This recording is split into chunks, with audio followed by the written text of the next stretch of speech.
एक ऐसी शक्ति जो ब्रह्मांड है वो यदि मेरे अंदर आ जाए ना तो चिथड़े उड़ जाएंगे, चिथड़े।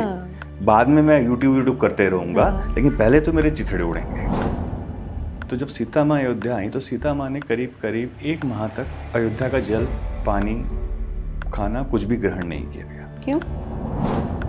ज्योतिष क्या चीज है? भविष्य जानने का सिर्फ एक जरिया है या फिर वाकई में हमारी आत्मा की यात्रा को समझने का माध्यम है? माता पार्वती अपने किसी सेविका के साथ उस वन पे आती हैं तो पूछती हैं, ये कौन बालक है कूद कूद के फल तोड़ रहा है और फूल तोड़ रहा है? तो बोले ये मार्कंडे के पुत्र हैं। तो बोले किसके लिए कर रहा है? बोले आप ही के प्रभु के लिए कर रहे हैं। वो तो शिव के लिए कर रहे हैं। बोले हाँ शिव जी के लिए कर रहे हैं। माता प्रसन्न हो जाए। लेकिन लोग डरते हैं, शनि के नाम से ही डर जाते हैं। नहीं देखिए, मैं वही कह रहा हूँ, अब आप लाख तेज पत्ता जला लीजिए, वाइफ के साथ बैठ के ड्रिंक कर लीजिए, कुछ भी कर लीजिए, पैसा नहीं आएगा। जो सोल है, जो आत्मा है, वो 9 महीने का। तो ये 9 महीने का ही ये सवाल बड़ा मुझे खटकता रहा है हमेशा से। 9 मंथ ही क्यों, 10 क्यों नहीं? क्योंकि देयर आर टोटल 9 प्लैनेट्स। तो क्या ये हमारे पिछले जन्मों के कर्मों के हिसाब से ही ग्रह निश्चित किए जाते हैं, होते हैं? कैसे होता है ये सब? A child is born on a day and a hour when the stars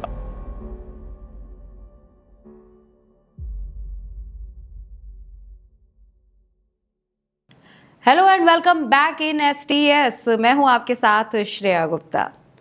आज हम एस्ट्रो को एक अलग नज़रिए से देखने वाले हैं। एस्ट्रोलॉजी की बारीकियों को एक अलग तरीके से समझने वाले हैं। क्यों? क्योंकि एस्ट्रोलॉजी एक बहुत बड़ा टॉपिक हो गया है आज की डेट में।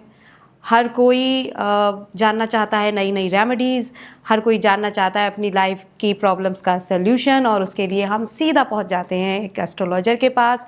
हम जानना चाहते हैं वो सारी बातें जो हमारी ग्रह, नक्षत्र, हमारी स्थितियों को सुधार दें। लेकिन असल में इन सब के पीछे वाकई में समझने वाली बात क्या है, ये आज आपको पॉडकास्ट में जानने को मिलेगा। हमारी कर्मा की यात्रा क्या होती है, असल में जो रेमेडीज़ होती हैं वो हमारी लाइफ में वर्क कैसे कर सकती हैं। सबसे मेन एक आज आपको जानने को मिलेगा कि क्या चीज़ है जो सारी रेमेडीज़ से सबसे ऊपर है, वो किसकी भक्ति है, किसकी पूजा है, ये आज आपको आज के पॉडकास्ट में जानने को मिलेगा। आपको बता दूं, आज हमारे साथ जुड़े हुए हैं हमारे पॉडकास्ट में बहुत ही जाने माने एस्ट्रोलॉजर मुकेश सिंह चौहान जी, जिन्होंने बहुत बारीकी से बहुत सुंदर सुंदर कहानियाँ बताते हुए हमें इस बात को समझाया है कि एस्ट्रोलॉजी को किस नज़रिए से देखना चाहिए, एस्ट्रोलॉजर को कैसे चूज़ करना चाहिए, असल में एस्ट्रोलॉजी क्या चीज़ है। जानना चाहते हैं ये सारी बातें, समझना चाहते हैं अच्छी तरह से। और एक बहुत इम्पॉर्टेंट बात भी उन्होंने हमें आज के इस पॉडकास्ट में बताई है जो आपकी लाइफ में सबसे बड़ी रेमेडी का काम कर सकती है। तो उसके लिए एक पेन, एक कॉपी अपने पास रखिए ताकि आपको परेशानी ना हो और आप तुरंत उस चीज़ को लिख सकें और अपनी लाइफ में उसको इम्प्लीमेंट कर सकें। फिलहाल अभी देर नहीं करते हैं, जल्दी से पॉडकास्ट शुरू करते हैं।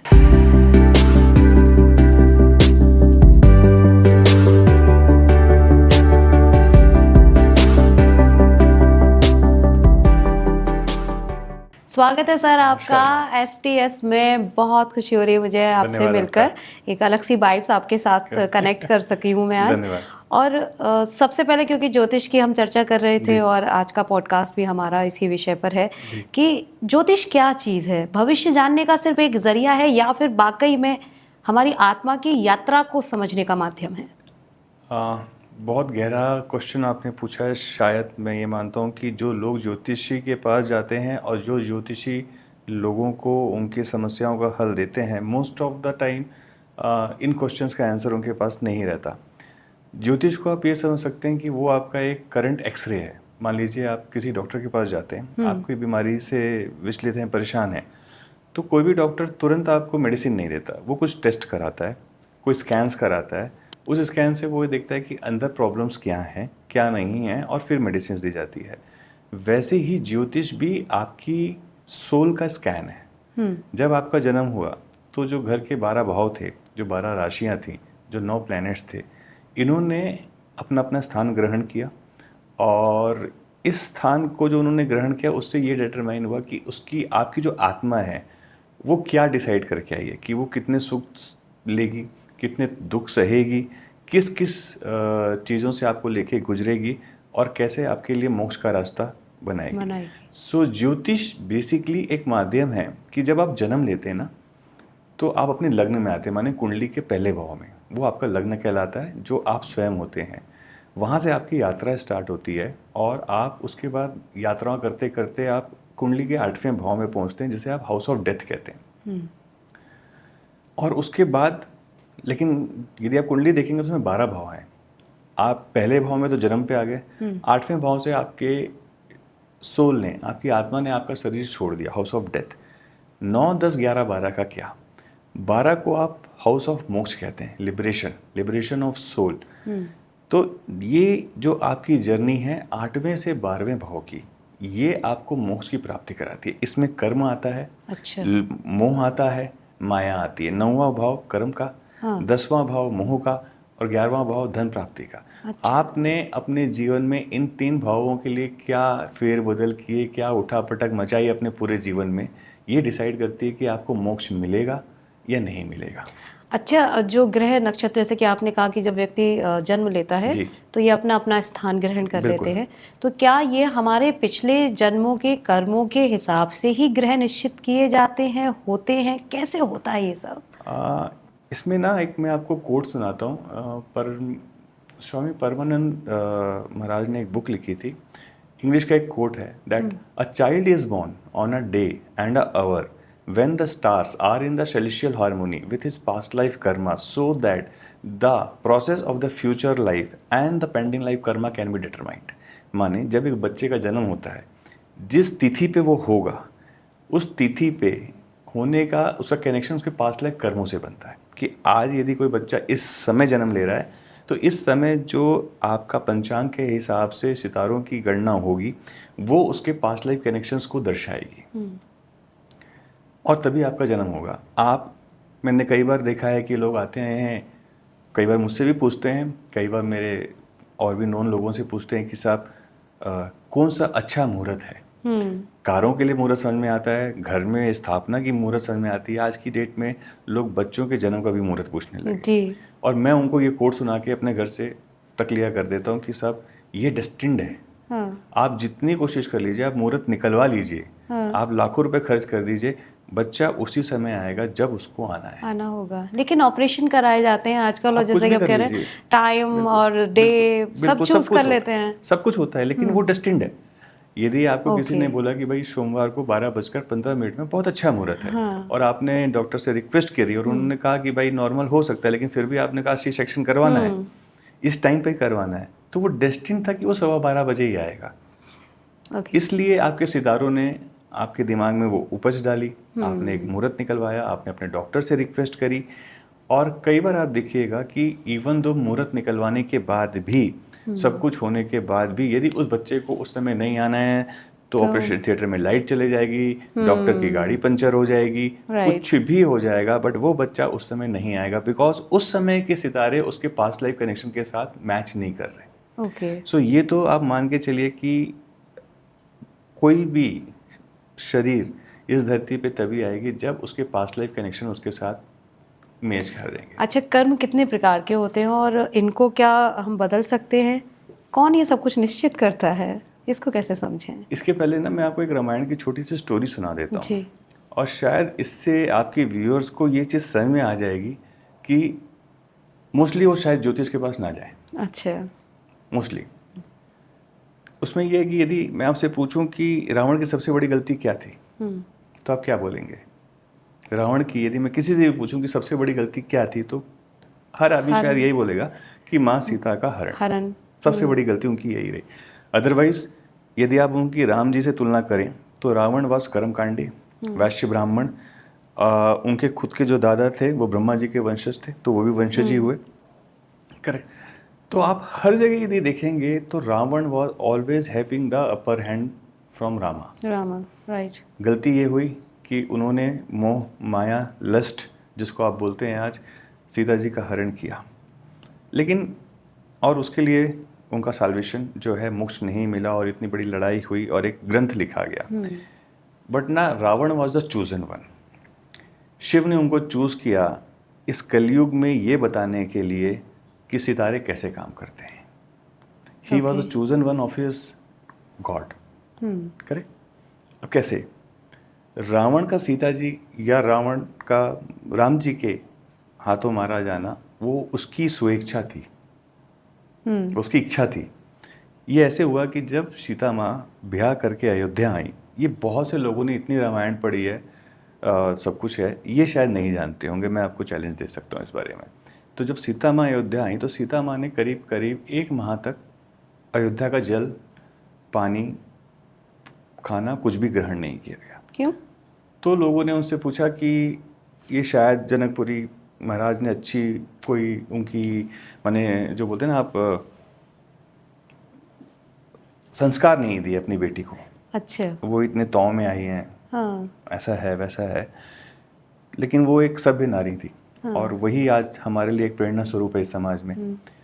तो जब उनसे बार बार पूछा गया तो उन्होंने कोई जवाब नहीं दिया, बट जब श्री राम ने उनसे पूछा तो उन्होंने कहा कि जिस वंश में मामा ने भांजे को मारा हो, अच्छा, उस वंश का पानी औरतें या लड़कियां नहीं पीती, अच्छा। Even after marriage.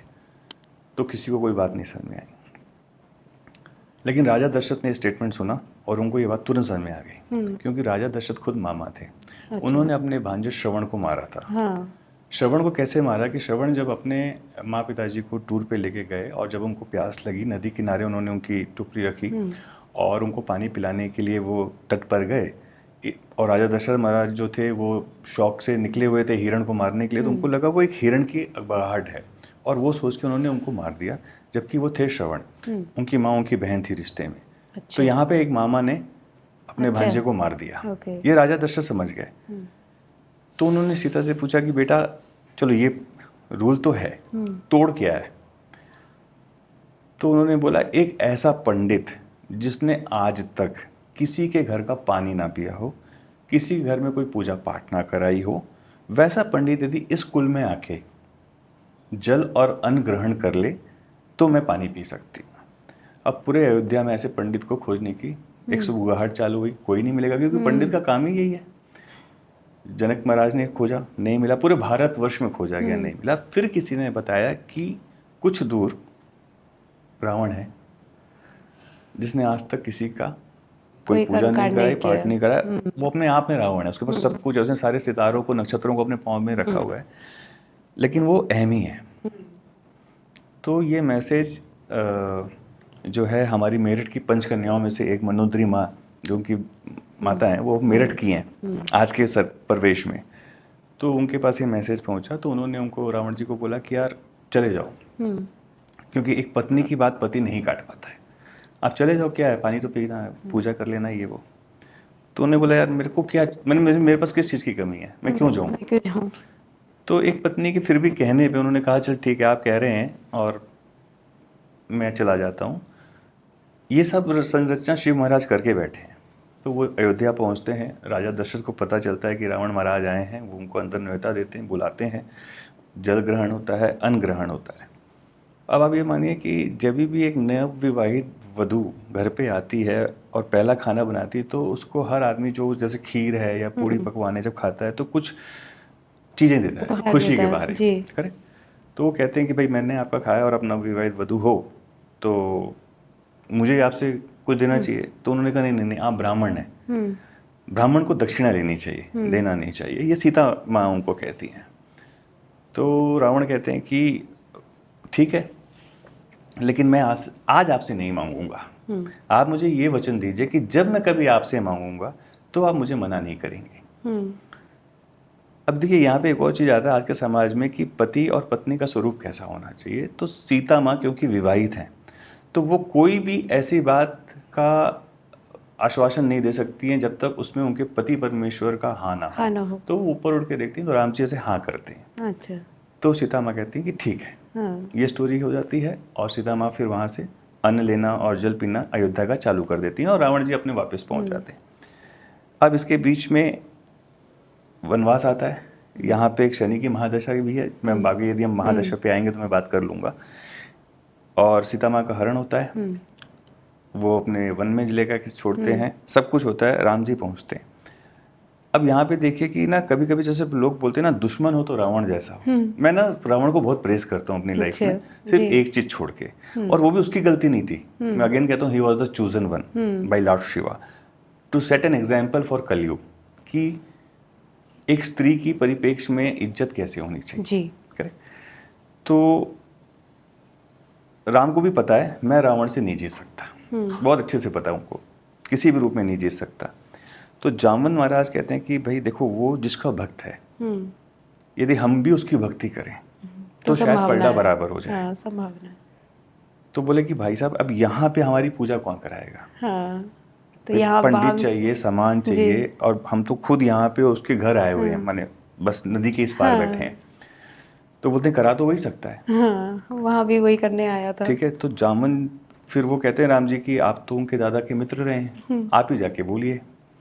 तो जामवंत जी जाते हैं और रावण को पता चलता है जामवंत आ रहे हैं, तो अपने सारे सिपाहियों को बोल देते हैं कोई कुछ पूछेगा नहीं, सिर्फ हाथ से इशारा करेगा कि किधर जाना है। तो नतमस्तक होकर सब लेटे रहते हैं और जामवंत जी वहाँ पहुँचते हैं। तो रावण मान, उनको तो पता है सब कुछ, तो बोलते हैं कि एक मेरे जजमान है उनकी पूजा करानी है। हाँ। बोलते हैं क्या मेरी हार की? बोले हाँ। बोले ठीक है, मेरा काम ही वही है, मैं आऊँगा। जामवंत जी रात में उनको बोलते हैं भाई वो राम जी को बोल देते हैं रावण आएगा, मान गया है, तो हम आगे की तैयारी करते हैं। तो रावण जब पहुंचते हैं तो हिंदी परंपरा में या हिंदू परंपरा में आप देखेंगे एक रूल है कि जब भी एक विवाहित जोड़े की कोई पूजा होती है तो जोड़े को एक साथ बैठना होता है, नहीं तो पूजा मान्य नहीं होती। यदि आप अविवाहित हैं तो आप अकेले बैठ सकते हैं, या दोनों में से कोई एक कपल नहीं रहा तो आप अकेले बैठ सकते हैं। बट यदि आप साथ में हैं और कोई पूजा हो रही है तो साथ में बैठना जरूरी है। अब साथ में कैसे बैठेंगे? सीता जी तो रावण के पास ही हैं, तो वो इंद्रजीत को बोलते हैं भाई सीता जी को छोड़ो, इज्जत से अपने साथ लेके चलो।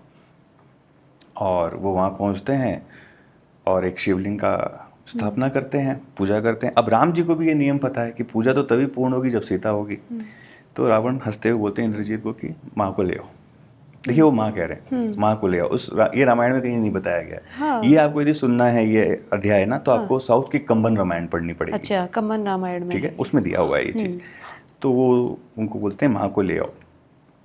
अब वो माँ को लेके आते हैं, माँ बैठती हैं, राम जी अपना सीट लेते हैं और पूजा होती है। अब रावण को पता है मैं पूजा क्यों करा रहा हूँ, करेक्ट, ये पूजा मेरी हार के लिए है। हाँ। तो पूजा फिर भी होती है। यहाँ पे एक नियम फिर बनता है जो हम लोग आज नहीं फॉलो करते। हम क्या करते हैं, पंडित जी को बोलते हैं सत्यनारायण की पूजा करनी, पंडित जी व्हाट्सएप पे एक लिस्ट भेज देते हैं कि ये सामान लगेगा आप ले आइए। पूजा ऐसे नहीं होती, पूजा होती जैसे रावण कराता। It is the work of the यजमान कि सारी चीज़ें जो उस पूजा के लिए चाहिए वो लेके आएगा, जजमान के लिए वो सिर्फ दक्षिणा देगा। लेकिन आज के परिप्रेक्ष्य में फिर ऐसा नहीं होता। तो ये सारी चीज़ें होती हैं और पूजा संपन्न होती है, शिवलिंग की स्थापना हो जाती है, और फिर वो माँ को कहते हैं कि माँ बाप का समय हो गया, वापस जो है हमें रावण जाना है, मतलब नगरी जाना है, वहाँ पे वापस लंका चलना है। माँ भी चली जाती हैं। लेकिन अब वो रावण बोलता है माँ एक चीज़ है, आपने मेरे को कहा था कि वर मांगो, आज मैं मांग रहा हूँ। अच्छा। जो चीज़ मैंने आपसे उस समय आपने बोली थी, आज मैं मांग रहा हूँ कि जब भी मेरी मौत हो तो दोनों गणमान जजमान मेरे सामने हो। अच्छा। तो अब यहाँ पे सीता जी फिर बिना राम जी से पूछे नहीं कर सकती थी, वो उनको पूछती हैं, वो फिर तथास्तु कहते हैं। तथास्तु का मतलब रावण को उसी दिन मालूम था कि वो उनकी मौत का कारण सिर्फ राम जी बनेंगे और उन्हीं के हाथों से उसको मोक्ष या सैल्वेशन मिलेगा। पूजा हो गई। अब ये जो शिवलिंग था ये रामेश्वरम कहलाया। राइट। रामेश्वरम तक लोग जाते हैं, लेकिन किसी को ये नहीं मालूम रामेश्वरम से 35 किलोमीटर दूर में हनुमानेश्वरम है। अच्छा। ठीक है, क्योंकि जब ये बात चली कि शिवलिंग बनाना है, पूजा होनी है, तो ये हनुमान जी ने भी सुना। तो बोले उसको क्या बुलाने की जरूरत है, मैं शिवलिंग ले आता हूँ। तो वो जिद्दी तो थे बचपन से ही, सूर्य को खाने चल दिए थे, तो वो भी एक शिवलिंग ले आते हैं जब तक ये पूजा चालू होती है। तो अब राम जी को पता है ये जिद्दी व्यक्ति है, मानेगा तो है नहीं, तो बोलते हैं इसको यहाँ रहने दो, तुम्हारा वाला तुम वहाँ रख लो, तो उसकी भी सिद्धि होगी। तो ये शिवलिंग रामेश्वरम कहलाता है। वहाँ से 30 किलोमीटर दूर आज के परिप्रेक्ष्य में हनुमानेश्वरम है। यदि आप हनुमान चालीसा पढ़ेंगे उसमें एक लाइन आती है, अष्ट सिद्धि 9 निधि के दाता। ये अष्ट सिद्धियाँ और 9 निधियाँ उनको माता सीता ने दी थी, और ये हनुमानेश्वरम में उनको मिली थी। अच्छा। ठीक है, लेकिन ऐसा कहते हैं कि जब अशोक वाटिका में गए थे हनुमान जी सीता जी से भेंट करने, यदि आप वहां उन्होंने वरदान दिया नहीं, था उन्हें? ये अष्ट सिद्धि और 9 निधियां उनको वहां दी गई थी। जब आप हनुमान मिश्रम पहुंचेंगे, आज की डेट में बड़ा वो पूछना पड़ेगा आपको लोगों से, तो आपको 9 लाइंस दिखेंगी वहां पे। अच्छा। 9 निधियों की अच्छा। आज भी हैं। ये कंबन रामायण का सूत्र है पूरा का पूरा। तो यहाँ पूजा हो जाती है। अब रामेश्वरम भी सेट हो गया, हनुमान मिश्रम भी सेट हो गया। और लेकिन क्योंकि हनुमानेश्वरम की पूजा श्री राम ने खुद नहीं कराई, इसलिए वो ज्योतिर्लिंगों में नहीं आता। ठीक है। करेक्ट। तो राम जी ने वर मांगा, उनका वर को हाँ कर दिया गया, वो अपने रास्ते चले गए, राम जी अपने यहाँ पे बैठे हैं। अब इस पूरे एपिसोड में जो आपका प्रश्न था उसका उत्तर कि क्या सब कुछ तय है, तो हाँ सब कुछ तय है। ओके। रावण को पता था मुझे मरना है, किसके हाथों मरना है, सब कुछ बस सेट होते चला गया कि वो उनके घर पहुंचे, उन्होंने जल ग्रहण किया, उन्होंने एक वर मांगा, उस वर को उन्होंने रामेश्वरम में यूज किया और तो Ravan was the chosen one to set an example in Kaliyuga कि आपको एक औरत नारी शक्ति की पूजा या उसका जो सत्कार है क्यों करना चाहिए। अब लोग मेरे से ना आगे कई बार पूछते हैं कि सर रेमेडी बता दीजिए, तो मैं बोलता हूँ अपने घर में माँ, वाइफ, बेटी, इनकी इज्जत करना चालू कर दीजिए। ये सबसे बड़ी रेमेडी है। क्यों? क्योंकि एक बेटी जब जन्म लेती है तो 9 साल तक वो बुद्ध का रूप होती है। अच्छा। बुद्ध की डाइटी माँ होती हैं। आप कई बार देखेंगे कि आपने सुना भी होगा अपने किसी और पॉडकास्ट पे भी शायद और गेस्ट से कि जब बुद्ध कमज़ोर होता है तो हम 9 वर्ष या 12 वर्ष के कम आयु की बच्चियों को चूड़ी, श्रृंगार का सामान ये देने बोलते हैं। इवन दो आप नवरात्रों में जब कन्या भोज कराते हैं तो आप 12 साल की कन्याओं से कम उम्र के बच्चियों को खिलाते हैं। ये बुद्ध है। जब वो अपने जवानी से जाके स्त्री रूप लेती है, जब शादी होती है तो शुक्र बन जाती है। अच्छा। हाँ, क्योंकि वाइफ आपकी शुक्र है। ठीक है, तो बुद्ध थी। हाँ। बुद्ध से वीनस हो गई। अच्छा। फिर वही स्त्री माँ बनेगी तो वो चंद्रमा हो जाएगी। हाँ राइट, वो अपने पुत्र के लिए चंद्रमा है। और उसके बाद जब वो अपने बच्चे को गाइडेंस देगी कि तेरे को क्या करना है, तब वो गुरु हो जाएगी, जुपिटर। अच्छा। तो एक नारी शक्ति अपने पूरे जीवन में 4 रूप लेती है, बुध, शुक्र, चंद्रमा, गुरु। और उन्हीं का ही रोल होता है हमारी लाइफ में एक्चुअली। करेक्ट। बुध है इंटेलेक्ट, वीनस है लक्सरी, मून है इमोशन, गुरु है नॉलेज। आप एक नारी शक्ति की बचपन से लेके उसके मरने तक पूजा करें, आपको किसी ज्योतिष के पास नहीं जाना, आपको किसी रेमेडी को नहीं करना। यही सबसे बड़ी रेमेडी। अब चूंकि जैसे आपने कहा कि कर्मा पहले से सेटल है, जो होना है वो होकर रहेगा, तो जो रेमेडीज हम लोग फॉलो अप करते हैं या हम ज्योतिष से जाके पूछते हैं कि भाई हमें इतनी प्रॉब्लम्स हो रही है, इसको ठीक करना है, तो फिर ठीक कैसे हो जाता है? नहीं, ठीक कुछ नहीं होता। ये भी सेटल है पहले से कि मैं उसके पास जाऊंगी, वो मुझे उपाय बताएगा। आपने पॉडकास्ट का आधा आंसर बोल दिया है, लेकिन फिर भी मैं क्योंकि आपके साथ बैठा हूं तो थोड़ा एलैबोरेट करूंगा जी। मैं ना ज्योतिष पे बाद में आता हूं, थोड़ा सा दूसरी साइंस में जाता हूं। नेम करेक्शन आज की डेट में बहुत चल रहा है, या आप कहें न्यूमरोलॉजी। मैं किसी साइंस को गलत नहीं कह रहा, बट मैं अपना एक लॉजिक आपके व्यूअर्स के लिए छोड़ के जा रहा हूँ जिसपे वो आराम से सोचें और डिसीजन ले क्या सही है क्या गलत। मेरा नाम मुकेश है, MUKESH। एक अंक बन गया, ड्राइवर बन गया, कंडक्टर बन गया, कुआं बन गया, सारे नंबर्स कैलकुलेट होते हैं। मेरे डेट ऑफ बर्थ से भी कैलकुलेट हो गई। मान लीजिए आज मुझे लगता है कि यार मेरे नाम में, माने मुझे कोई कहता है यार मुकेश तुम अपने नाम में एक डबल U लगा लो या डबल K लगा लो ना, तो तुम्हारा लाइफ और अच्छा हो जाएगा। कोई मुझे कहता है, तो मेरा दिमाग ये कहता है कि यार आज यदि मैं 35 का हूँ, 35 साल से मुझे कोई आदमी मुकेश करके बुला रहा है, तो वो ऊर्जा नाम की मुकेश से चल रही है। आज से यदि मेरा नाम चेंज होता है तो नई ऊर्जा बनेगी, मुकेश या कुछ तो नाम होगा, चेंज हो जाएगा उच्चारण। इस ऊर्जा को बनने में भी तो समय लगेगा ना, क्योंकि जो 35 सालों से जिस ऊर्जा ने मुझे हिट कर रखा है, वो नाम चेंज करते ही तो 1 सेकंड में उस ऊर्जा को जीरो नहीं करेगी ना, न्यूट्रलाइज नहीं करेगी, उसको टाइम लगेगा बिल्ट होने में। जब तक वो बिल्ट होगी तब तक तो पता चला मैं ही खत्म हो गया। ओके। नहीं, लाइक वो देखिए रेमेडी, आप मैं इसको एग्जांपल क्यों दे रहा हूँ, क्योंकि लोग आज की डेट में प्रॉब्लम्स में फंसे हैं। वो इसलिए फंसे हैं कि हम अपने बेसिक्स को भूल गए। ओके, ठीक है। यदि आप बेसिक्स पे चले जाओ, मैं आपसे क्वेश्चन पूछता हूँ कि पुराने ज़माने में सबके घरों में, आपके मेरे व्यूअर्स के घरों में, गांव में खासकर, शाम को संध्या ढलते ही घर के बाहर पानी छीटा जाता था। जमीन पे। जी। अब यदि कुछ लोगों का आप तर्क सुनेंगे तो वो कहते हैं कि इसलिए छूटा जाता था कि घर के बाहर जो गर्मी है, जो तपन है धरती कम की, हो जाए। वो कम हो जाए ताकि अंदर एक ठंडी हवा है। ये एक साइंटिफिक हो सकता है। जो हमारे शास्त्र कहते हैं वो ये था कि वो पानी आप अपने पूर्वजों के लिए, पितरों के लिए डालते थे। अच्छा। कि आइए आप जल ग्रहण कीजिए, ताकि पितर आपके घर के बाहर डटे रहें। यदि पितर आपके घर के बाहर खड़े हैं तो कोई नेगेटिविटी आपके घर के अंदर घुस नहीं सकती। अच्छा, ओके। मैं पितृ में आऊंगा, पितृ दोष का रियलिटी बताने के लिए, बट मैं एक एग्जांपल से आपको कोट, ये मैं इसलिए कह रहा हूँ कि हम अपने बेसिक्स को भूल रहे हैं। यदि हम बेसिक्स पे आ जाए, आपको किसी ज्योतिष की जरूरत नहीं है। ज्योतिष की जरूरत ही नहीं है। आपको कुछ जो हमारा कल्चर रहा है, हम जो उसको भूल रहे हैं। अक्सर मेरे पॉडकास्ट में ना हम जो भी चर्चा करते हैं, मैं यही समझ रही हूँ, हर बार यही बात निकल कर आती है कि जो कल्चर हमारा बहुत पहले से रहा है, हम उसको भूल रहे हैं, और उसी की वजह से ये दूसरी समस्याएं हैं जो हमारे जीवन में एंटर कर रही है। फिर हम उस समस्या को हटाने के लिए रेमेडीज ढूंढ रहे हैं, फिर ज्योतिष के पास जा रहे हैं, और वहां से हमें फिर वही जानकारी मिल रही है कि जाओ जाके गाय को खाना खिलाओ, जाओ जाके अपने पूर्वजों के लिए कुछ करो। बेसिक फिर वही बेसिक पे आ रहे हैं। तो आप यदि अपने बेसिक्स पे आ जाएंगे तो ये जो क्वेश्चन आपने पूछा कि जब सब कुछ सेट है तो रेमेडी कैसे काम करती है या कैसे काम करती है। देखिए, रेमेडी ना कभी भी आपके कर्म को चेंज नहीं करती। आपके इसके पहला वाला एक क्वेश्चन था जिसमें मैंने थोड़ा सा इंटरप्ट कर दिया। मैं पहले कर्म पे आ जाता हूँ। तो कर्म, देयर आर 2 टाइप्स ऑफ कर्म, सबको पता होगा। अभी तक तो इतने पॉडकास्ट हो गए लोगों के। एक होता है अदृद्ध कर्म, एक होता है दृढ़ कर्म। अच्छा। अदृद्ध कर्म वो कर्म कहलाता है जिसको आप चेंज नहीं कर सकते, दैट इज योर फिक्स्ड कर्म।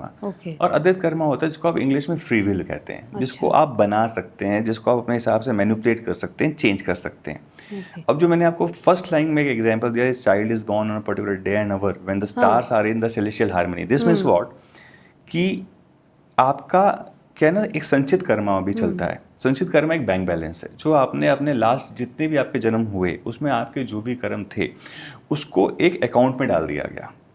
अब भगवान ने ये बोला कि यार मेरे को ना तेरे को इस बार अंबानी जी बनाना है, तो उन्होंने उस संचित में से 6 ऐसे कर्म निकाले जिससे आप अंबानी बन सकते थे। एक को बोला यार तेरे को थोड़ा सा स्ट्रगल देना है, maybe I want to make you rickshaw puller, तो उसके संचित में से ऐसे 6 कर्म निकाले जिससे कि वो रिक्शा पुलर बन गया, क्योंकि सेट था वो तो कि यही होगा। आप आए, मैं आया, कोई भी आया, हमने कभी अपने माँ बाप तो नहीं चुने ना। इट वॉज डिसाइडेड कि मैं कहाँ जन्म लूंगा। मैंने कभी अपना भाई नहीं चुना, कभी अपनी माँ नहीं चुनी, हमने कोई रिलेशन नहीं चुना। लेकिन मैंने एक पॉडकास्ट में सुना था, बात चर्चा हुई थी हमारी लास्ट हमारे गेस्ट से, तो उन्होंने हमें ये कहा था कि आत्मा अपना गर्भ स्वयं चूज करती है। देखिए, तो ये फिर कैसे? देखिए, वो जो भी लर्नेड पर्सन होंगे कि आत्मा अपना गर्भ स्वयं चूज करती है, ये बात सही है। तो मैं भी वही चीज़ कह रहा हूँ कि आप और मैं अपने पेरेंट्स नहीं चुन रहे हैं। देखिए, आप और मैं का मतलब ये फिजिकल बॉडी है, सोल की बात नहीं कर रहे हैं। करेक्ट। इस पे भी एक नया चीज़ बन सकता है, हम उस पर आते हैं, बट मैं वैसे कर्मा को ख़त्म कर लेता हूँ एक बेसिक्स पे। कि एक तो हो गया आपका अदृद्ध कर्मा, दृढ़ कर्मा, ये सबको पता है। संचित कर्मा, ये भी आपने पढ़ लिया। संचित कर्मा से जो कर्म चूज किए गए आपके जन्म के लिए वो कहलाते हैं प्रारब्ध। इसको आप चेंज नहीं कर सकते। ये आपकी आत्मा है कि आपके आत्मा ने क्या जर्नी चूज करी है मोक्ष को प्राप्त करने के लिए, ये वो है। उसके बाद आपको एक भगवान फ्री विल देते हैं, एक वाइल्ड कार्ड दे देते हैं कि जा ऐश कर। अब तू इस ऐश में जैसे कर्म करेगा मैं तेरे को आगे आगे वैसे फल देते जाऊंगा। देखिए, जैसे बुद्ध है ना, बुद्ध इंस्टेंट रिजल्ट देता है। जैसे लाल किताब में बुद्ध की रेमेडीज पे इंस्टेंट काम होता है, बोलते हैं 15 दिन का उसका एक ट्रांजिट पीरियड होता है बुद्ध का। वीनस का 30 डेज, अप्रोक्सीमेटली 28 डेज का है। मार्स का उसके बाद है। Saturn 2.5 years, Rahu Ketu 1.5 years, Jupiter 1 years. अब इसमें ना सैटर्न बहुत शांत स्वभाव के प्लैनेट हैं और वो क्या करते हैं, वो कभी भी इंस्टेंट काम नहीं करते। आपने 10-12 साल पहले जो गलती करी होगी वो अपने ट्रांजिट में आके आपको पटक देंगे उसी के लिए। वो उनका काम ऐसा है जी। तो हम अपने फ्री विल में क्या करते हैं, मान लीजिए कि मैंने कुछ काम किया और मेरे को लग रहा है ये गलत है, बट मैंने कर दिया क्योंकि मेरे को खुशी मिल रही थी और मैं पकड़ा नहीं गया। मान लीजिए कोई चोरी, मैंने चोरी कर ली, मैं पकड़ा नहीं गया और मैंने उस पैसे को यूज कर लिया, कुछ भी है, I am very happy. Saturn देख रहा है, शायद जुपिटर आपको माफ कर दे, बुध आपको माफ कर दे, वीनस आपको माफ कर दे, बट सैटर्न नहीं करेगा। वो कराते जाएगा आपसे कि खुश हो जा और खुश हो, तो आप और चोरी करेंगे। फिर एक बार सीधा पुलिस की गोली लेके आएगा और अंदर लगा देगा। ठीक है, तो सैटर्न इज दिस। ओके। इसलिए मैं हमेशा कहता हूँ, मैंने जो अपने गुरु से समझा है कि वीनस पैसा देता है, हाँ। जुपिटर भी थोड़ा बहुत हेल्प करता है, मार्स भी हेल्प करता है। ये प्लैनेट्स ना आपको मनी देते हैं, जिसको धन, हिंदी में धन होता है। और दौलत यदि आपको कोई दे सकता है तो सिर्फ सैटर्न दे सकता है। ये डिफरेंस अच्छा। है सैटर्न और बाकी प्लैनेट्स में। ओके। जो बाकी प्लैनेट्स देंगे ना, वो चलायमान लक्ष्मी है, आएगी जाएगी, जिस स्पीड से आएगी उससे डबल स्पीड से चले जाएगी, depending upon your Karma. But जब शनि देता है तो वो वेल्थ देता है, दौलत देता है, बंगला देता है, गाड़ी देता है। तो आपने यदि कर्मा से, और सैटर्न सिर्फ एक ही चीज को देखता है, कर्मा, इसलिए उसको आपने कर्म का कारक भी कहा है। जी। Very strict task master. तो आप यदि अपने कर्म ठीक रखेंगे ना, सैटर्न को खुश रखेंगे, तो आपको किसी और की जरूरत ही नहीं है। Even though saying in the बृहत प्राशर ऋषि ने चैप्टर 4 के श्लोका 18 में कहा है कि यदि आपके सारे प्लेनेट ही खराब हो जाएं, मान लीजिए सारे मेलिफिक हो जाएं, बैड पोजीशंस में चले जाएं, बट जुपिटर यदि स्ट्रांग है तो वो कुंडली के सारे प्लेनेट को संभाल लेगा, क्योंकि वो गुरु है, सारे प्लेनेट्स का गुरु है, संभाल लेगा। माने आपको तकलीफ नहीं होने देगा, तकलीफ होगी तो कम होगी।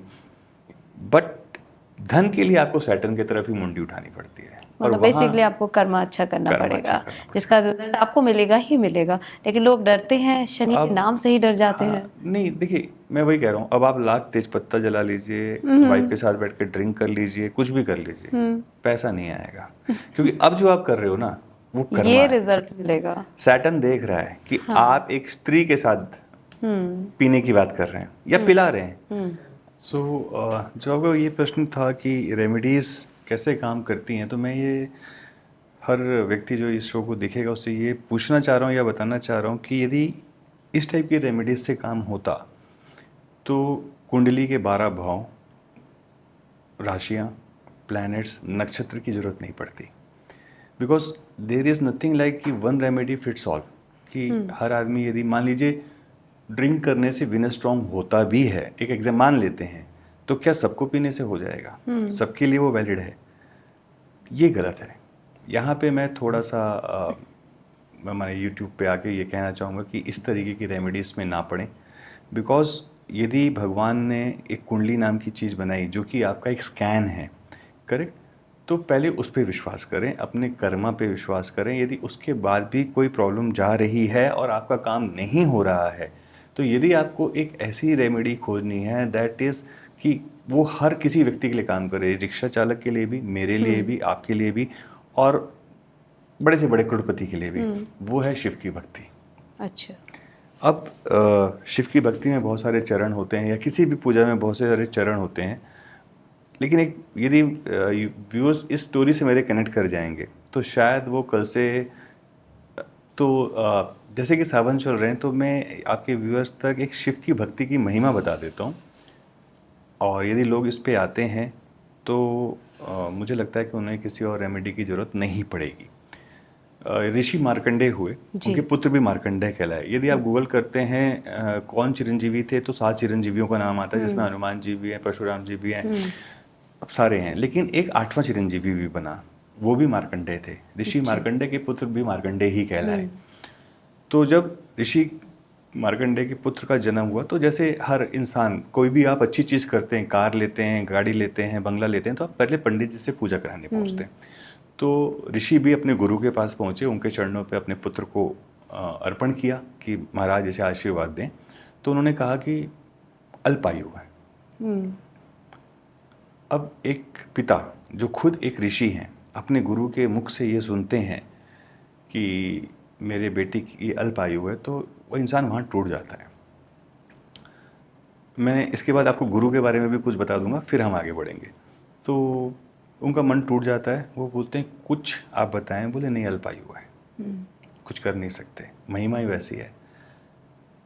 तो वो कहते हैं क्या करें, फिर इस बच्चे का क्या मकसद है, किस लिए इसका जीवन आया है? तो बोले इसको शिव की भक्ति में डाल दो। ऋषि है, गुरु ने कह दिया। और मेरे गुरु की एक लाइन है कि गुरु वाक्यम सत्य प्रमाणम शिखम दर्शनम पापनाशनम। माने यदि गुरु, आप किसी को गुरु बोल रहे हैं, उन्होंने कुछ बोल दिया, तो उसको सत्य की प्रामाणिकता की जरूरत नहीं है। जैसे कि आप यदि मंदिर ना भी जा पाएं, यदि आपने मंदिर के शिखर का दर्शन कर लिया तो भी आपके पाप नाश हो जाते हैं। ओके। तो वो अपने बच्चे को शिव की भक्ति में डाल देते हैं और वो पूजा में लीन हो जाते हैं, दिनचर्या में अपने शिव को ले आते हैं उनके बालक, और समय बीतता जाता है। एक समय ऐसा आता है जिस दिन उनको जाना है। तो जैसा हम सब सुनते हैं कि जो यम है वो अपने यमदूत को भेज देते हैं इस लोक में और कहते हैं कि उसका समय हो गया है, उसे ले आओ। इतने में शिवगण भी वहाँ पहुँच जाते हैं और वो कहते हैं कि आप इसको नहीं ले जा सकते। तो बोलते क्यों नहीं ले जा सकते? बोलते हैं वो अभी शिव की पूजा में लीन है, आप नहीं ले जा सकते। तो बोलते नहीं, यम का आदेश है, लिखा हुआ है, लेके जाना है। तो जब वो एक बोलते हैं ना हीटेड एक्सचेंज ऑफ आर्ग्यूमेंट्स होता है, तो वहाँ पे नंदी महाराज आ जाते हैं। बोले जब एक बार बोल दिया कि ये शिव की पूजा में लीन है तो ये नहीं जाएगा। तो अब यम को लगता है कि भाई जो गण थे उनके कि अब तो नंदी आ गए, हमसे नहीं संभलेंगे, तो वो यम को बुला लेते हैं। तो यम खुद आते हैं। तो नंदी महाराज बोलते हैं यम को नहीं दे सकते। वो बोलते नहीं, तुम कौन? तो अब नंदी को यदि कोई बोल दे तुम कौन, तो शिव को आना ही पड़ेगा। तो शिव आ जाते हैं। तो बोलते हैं भाई एक बार आपको बोल दिया कि पूजा कर रहा है, मैं आपको इस परिवेश में बता रहा हूँ, थोड़ा सा ह्यूमर टाइप का, तो आप नहीं ले जा सकते। तो यम नहीं मानते हैं, तो वो यम को मार देते हैं। शिव ने यम को मार दिया। ये बात जब उनकी बहन यमी को पता चलती है, यमी का मतलब रिवर यमुना, आज की जो रिवर यमुना है वो यमी के नाम से है। यमी के आंख से जो आंसू गिरे थे, उसने रिवर यमुना का स्वरूप लिया था। अच्छा, लेकिन यमुना तो बहन कही जाती है ना, गंगा माँ की। लेकिन जो पहला प्रादुर्भाव यमुना का हुआ वो यमी के आंसू थे। ये कहानी आपको मिलेगी शिव महापुराण के विदेश्वर संहिता में। लेकिन यम की बहन कही जाती है ना यमुना। हाँ, यमी। अच्छा। उनके आंख का जो पहला आंसू गिरा, वो रिवर यमुना बना। अच्छा। करें? तो वो कहानी अलग है कि क्यों बहा। वहां पे चंद्रमा और मंगल की एक कहानी आती है। अच्छा। अभी है कि भाई यम मरे, तो बात यमी तक पहुंची, तो यमी आती हैं, स्त्री हैं। शिव सामने खड़े हैं, वो बोलती है आपने मेरे भाई को मारा, ये वो। तो शिव का एक अपना स्वरूप है कि जब वो क्रोधित होते हैं, माने या अपनी बात पे अड़ जाते हैं, तो सामने कौन खड़ा है फिर वो नहीं देखते। तो वो स्त्री होते हुए भी यमी को भी एक मौत दे देते हैं। अच्छा। अब ये बात सूर्य को पता चलती कि मेरे दोनों बच्चे की मौत हो गई है, तो वो खुद आते हैं। तो शिव वही काम करते हैं जो उन्हें हमेशा करना है, उनको भी मौत दे देते हैं। अब जैसे सूर्य का नाश होता है तो सृष्टि में अंधकार, पूरा इम्बैलेंस खड़ा हो जाता है। तो ब्रह्मा जी बड़ा विचलित होकर शिव जी के पास आते हैं और बोलते हैं प्रभु कुछ तो समझा करो, माने आप हमेशा ही अपनी चलाते हो। तो बोले वो नहीं होगा, पूजा मेरी कर रहा है, नहीं जाएगा। तो ब्रह्मा जी बोलते चलो फिर आज के सेंस में एक मंडावली कर लेते हैं कि भाई यदि मान लीजिए आपकी कोई पूजा कर रहा है तो यम आपसे परमिशन लेने आ जाएगा, आप बोलोगे तो ले जाएगा, नहीं तो नहीं ले जाएगा। बोले डन। तो शिव जी बोलते हैं हाँ चल ठीक है, ये ओके है। तो बोलते चल ठीक है, मान लिया। तो फिर वहाँ से सूर्य को वो जन्म दे देते हैं, यमी को भी वापस ले आते हैं और यम को भी वापस ले आते हैं। माने एक तो स्टोरी ये पक्का हो गई, या एक कहानी ये पूछता हो गई कि यदि कोई आपको मृत्यु से वापस ला सकता है तो वो शिव है। करेक्ट। इसीलिए आपको वो मंत्र मिला हुआ है। अब सब वापस आ जाते हैं। तो माने एक स्टेज सेट हो गया कि if at any point of time जीवन में किसी भी इंसान ने कभी भी किसी भी स्वरूप में शिव की भक्ति करी हो, पूजा की हो, पानी डाला हो, जल चढ़ाया हो, तो उसकी मौत से पहले यम को भी एक बार परमिशन शिव से लेनी पड़ेगी। तो मार्कंडेय जी पूजा कर रहे होते, वो बच जाते हैं। तो उन्हें लगता है कि ना मेरे को कुछ होने वाला था, मैं बच गया। तो वो वापस से जंगल में चले जाते हैं। अच्छा। वहाँ से वो सफ़ेद फूल लेके आते हैं। छोटे तो बालक हैं, अल्पायु माने शायद आप मान लीजिए आज का 6-7 साल। अच्छा। तो वो बड़ा छोटा बालक है, तोड़ के बड़े बड़े पेड़ों में से अच्छे फूल खोज रहे हैं अपने प्रभु को चढ़ाने के लिए, शिव को चढ़ाने के लिए।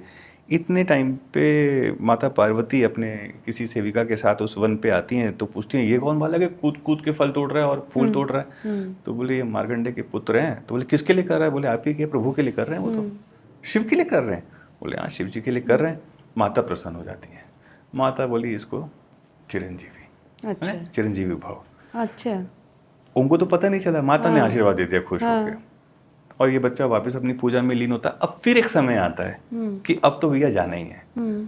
तो Yama as per the law Shiva ji के पास जाते हैं कि साहब अब ले जाएं। तो बोले हाँ अब ले जाओ यार, अब हो गया इसका काम।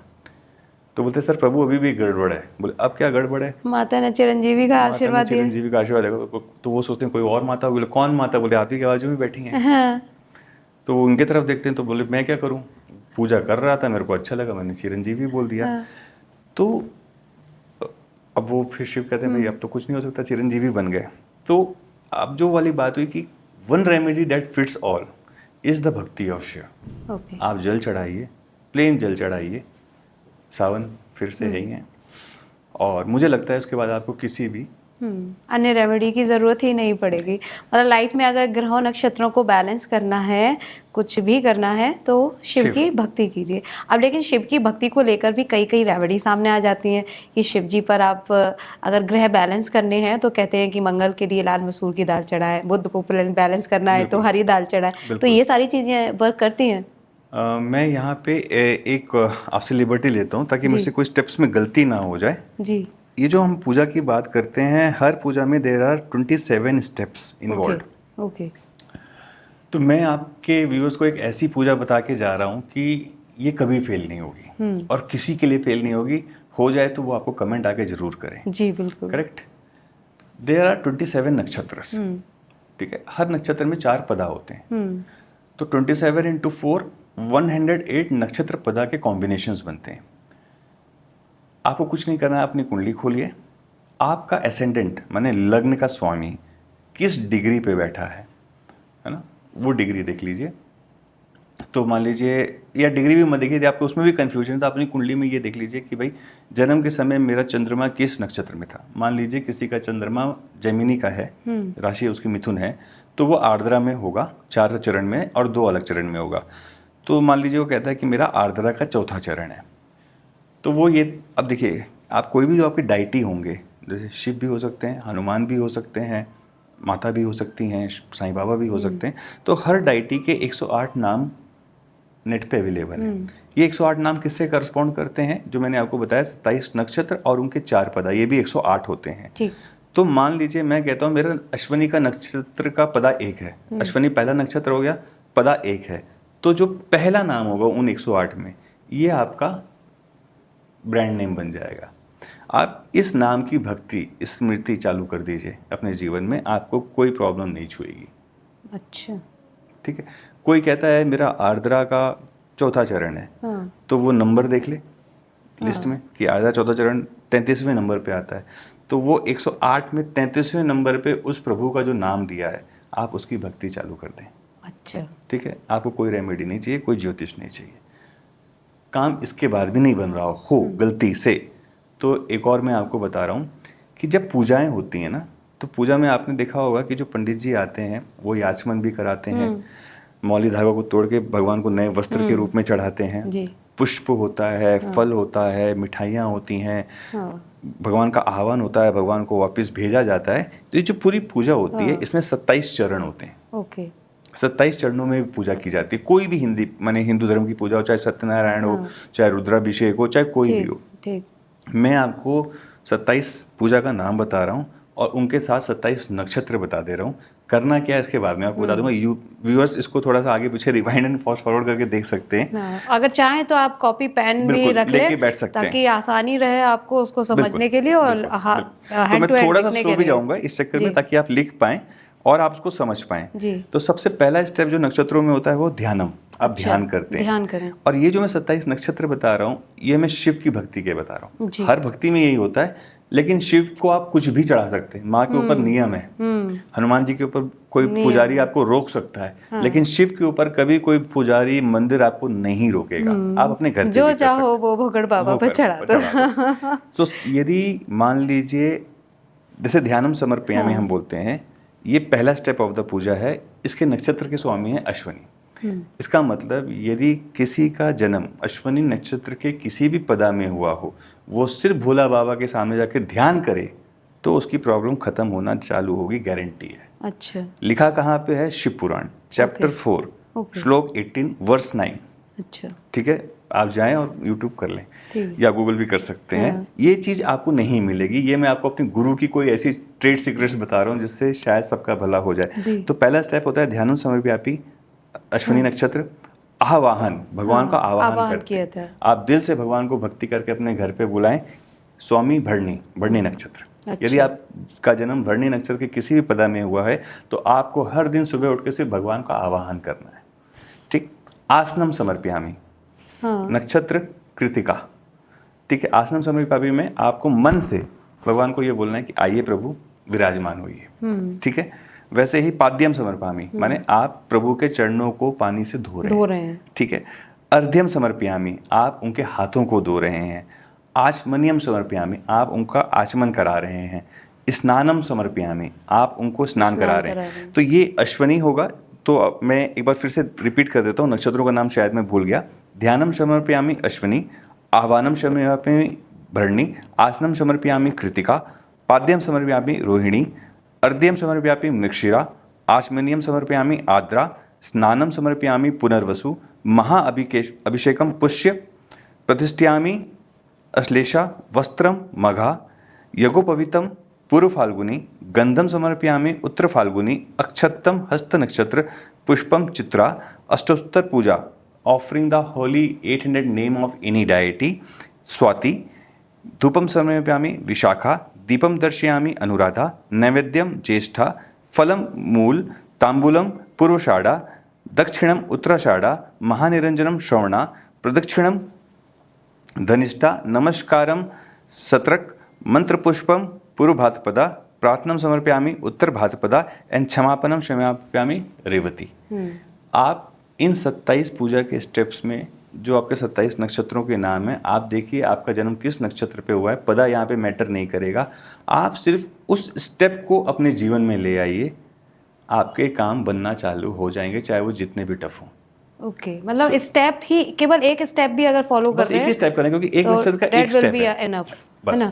पूरा का पूरा जो पूजा पाठ आप करते हो 27 नक्षत्र का, वो तो एक अलग बात है कि आप उसे कर रहे हो, लेकिन अगर कुछ एक जो आपका नक्षत्र है उसको पहचान लो बस, और उसके बाद उसके अकॉर्डिंग जो आपको पूजा का स्टेप है वो क्रिया करें। आप 1 महीना 1.25 महीना करके देखिए, आपको लगेगा कि रास्ते बन रहे हैं, चाहे वो कहीं कुछ भी होगा। आपकी जॉब नहीं लग रही होगी, शादी की कोई दिक्कत आ रही होगी, स्टेबिलिटी नहीं मिल रही होगी, इनकम जनरेट नहीं हो रही होगी, रास्ते बनने चालू हो जाएंगे। ओके, अच्छा, जैसे कि मैंने कहा था कि ग्रह नक्षत्रों के हिसाब से जो शिव जी पर अर्पण किया जाता है, तो वो रेमेडीज भी वर्क करती हैं। देखिए, शिव जी ने ऐसा कोई नियम दिया नहीं, बट लोगों ने नियम बना लिया। मैं आपको बताऊं, देखिए एस्ट्रोलॉजी की बुक्स हैं। देखिए कोई भी चीज़ ना, रेमेडी कहाँ से आई पहले ये समझ लेते हैं। रेमेडी या तो आपने किसी शास्त्र से पढ़ी होगी, या आपने अपने गुरु को किसी गुरु ने आपको बताया होगा। यदि मैं बोलूं कि आप कल से अपने इस हाथ में यहाँ पे रेड कलर की लाइन खींच लें, यहाँ पे ग्रीन कलर की लाइन खींच लें, तो शुक्र मजबूत हो जाएगा, और यहाँ पे कुछ नंबर 87 लिख लें तो पैसों की बाढ़ आ जाएगी। तो एक क्वेश्चन तो पहले ये बनता है, जो बंदा करोड़पति बनाने की रेमेडी दे रहा है वो खुद भी करोड़पति है कि नहीं? हाँ, देखिए लॉजिक है ना कि यदि मैं आपको कहता हूँ कि मैम आप ये करिए, आपका जो YouTube चैनल है वो सबसे हिट में रहेगा, मैं चाहता यही हूँ, तो कह रहा हूँ पहले मैं अपनी YouTube चैनल बना लूँ, उसको हिट करा लूँ, उसके बाद में दूँ। देखिए कोई भी चीज़ जो काम करती है ना, लोग उसको बाहर नहीं आने देते।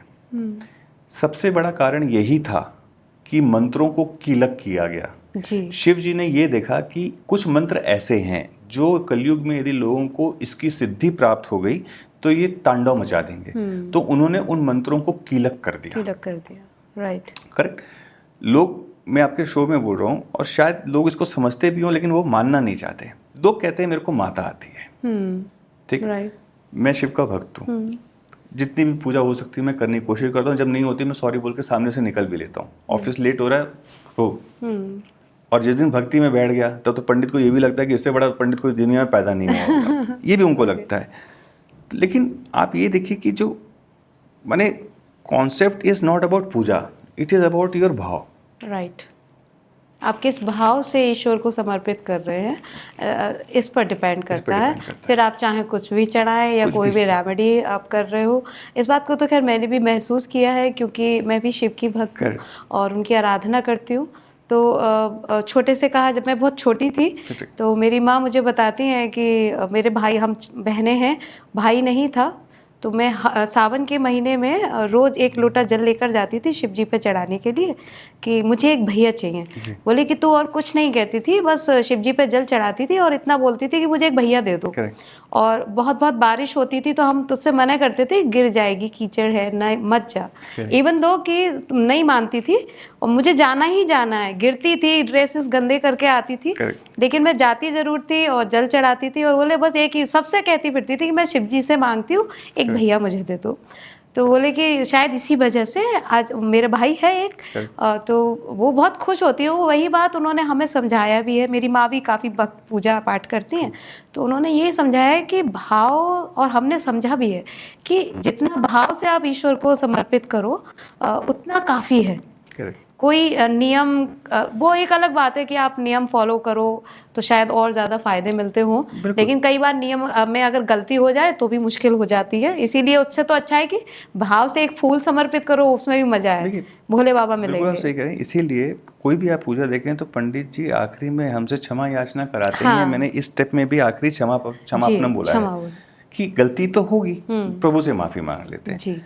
लेकिन मैं क्वेश्चन ये दे रहा हूँ, जैसे अभी ना मैं काफी ट्रेंडिंग देख रहा हूँ यूट्यूब पे, योगिनी, पिशाचिनी, यक्षिणी, इन पर अक्सर बात होती है। हमारी लास्ट पॉडकास्ट में भी ये इस बात विषय पर बात हुई। ये लोग कहते हैं कि एनर्जी हम साध लेते हैं, आप इनसे कोई भी काम करवा सकते हैं। कहने का मतलब एक आम आदमी तो नहीं कर सकता, तो आप मेरे पास आइए, मैं यक्षिणियों को और पिशाचिनियों को सबको जानता हूँ, तो मैं आपका काम करवा दूंगा और एक हेफ्टी फीस लूंगा आपसे।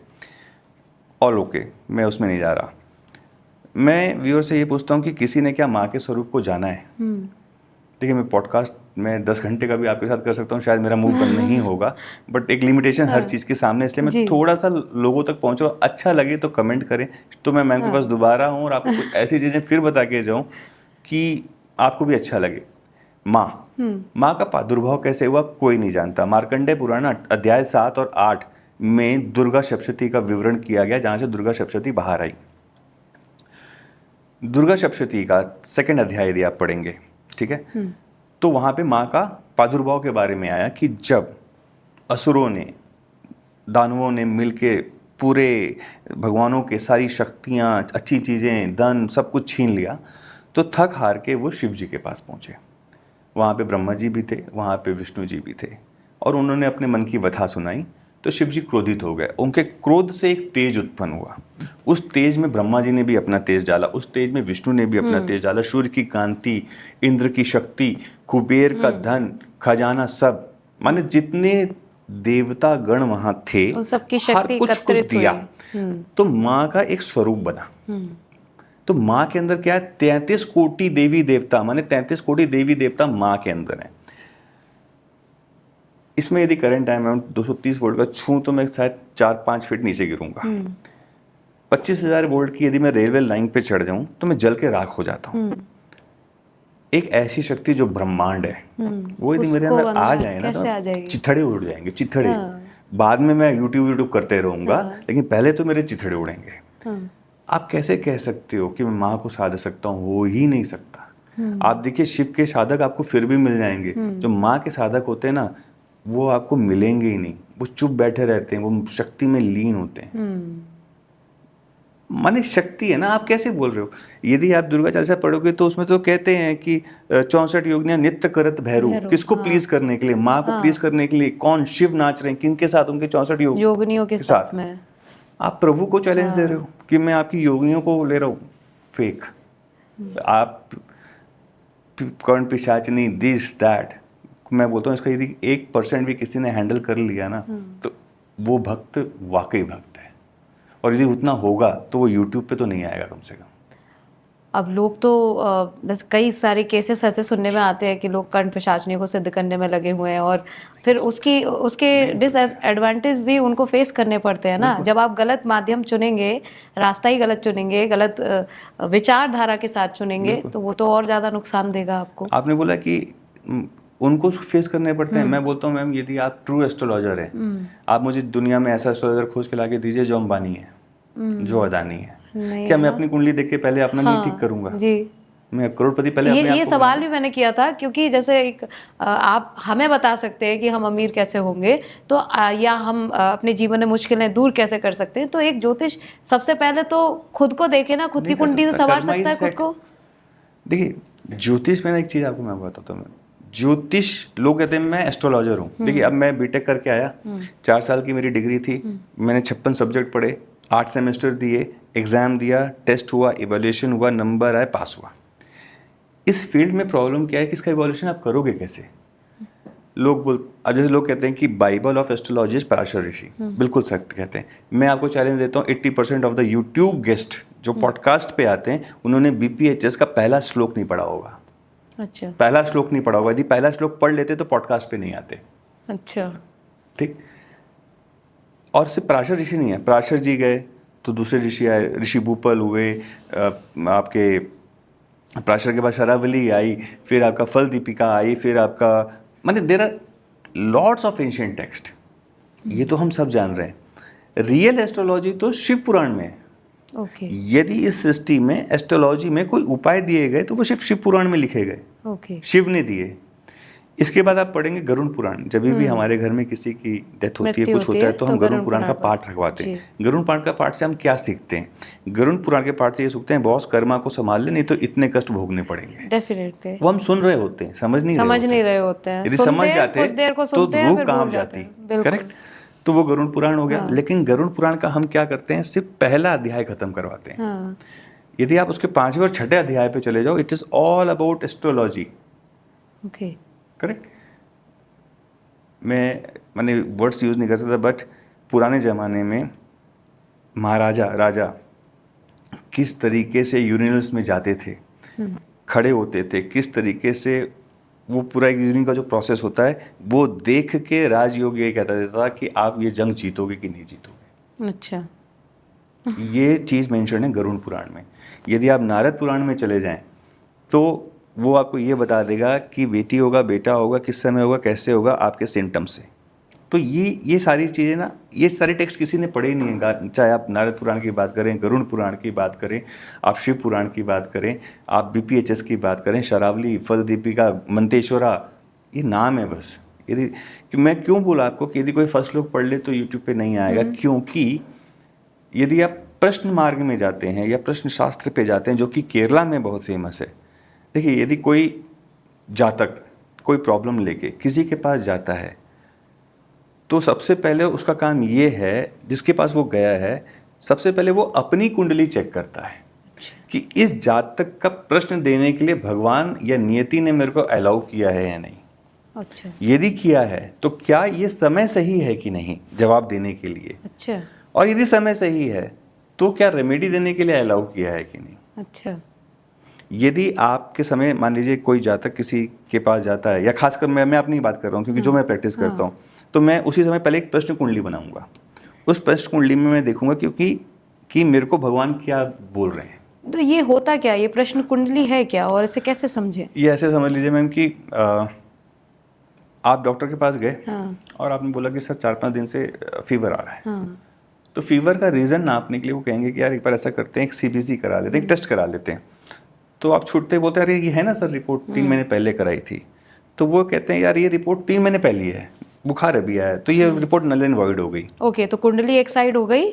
ओके, अभी ये प्रश्न कुंडली क्या है, आज से 30 साल पुरानी कहानी है। हाँ। प्रश्न कुंडली अभी की कहानी है। तो जैसे ही कोई जातक आया तो एक एस्ट्रोलॉजर का काम है, ज्योतिष का काम है कि वो पहले प्रश्न कुंडली बनाएगा। अच्छा। और उस प्रश्न कुंडली में ये देखेगा कि भगवान की उसमें समर्थन है या नहीं है। जैसे कि एक सिंपल एग्जांपल, यदि आपके 12वें भाव में कोई भी मैलेफिक आके बैठ गया, तो आप हाथ जोड़ लीजिए, निवेदन कर लीजिए कि भाई मैं आपको सक्षम नहीं हूं। क्यों? क्योंकि आप यदि उसके बाद उसको जो उपाय दे दो वो उसको फलेगा ही नहीं।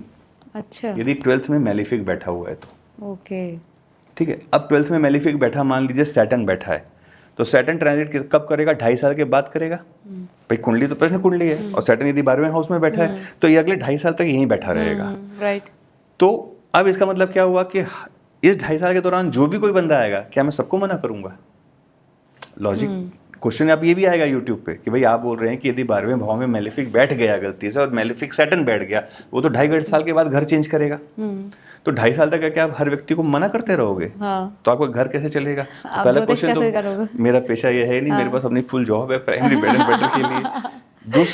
दूसरा जी, हो सकता है वहां मेलेफिक बैठा हो, हाँ, बट लग्न में जुपिटर हो, अच्छा, वो मेरे को अलाउ करेगा।